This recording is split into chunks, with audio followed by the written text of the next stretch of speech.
Oh. Mami, Daddy! Si Ate Natalia may dalang mami! Ha? Anong mami? Sino, mami? Ha?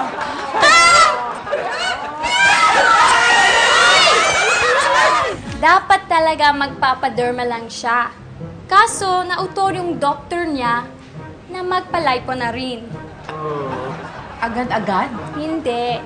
Isket sana ng ibang araw. Kaso, gusto ni Tita A ngayon na. Para isang lakad na lang daw. Oh. Eh, bakit di makapagsalita? Naku! Pati yata bungangan niya ni Lipo. Ngipin lang yata ang hindi. Ma! Ay! Ma! Huwag mo na kayong magkikikilos. Matanong ko lang ho kayo. Saan ho nakalagay yung inyong memorial plan? Uy! Ba't naman yun ang hinahanap mo? Bayaw. Kasi mahirap na. Pag nategi yan, baka tayo naman ang mataranta. Mabuti na handa tayo. Nga naman kasi. Kasi masyadong OA. Pero tingnan mo, nakalabas ang bangs.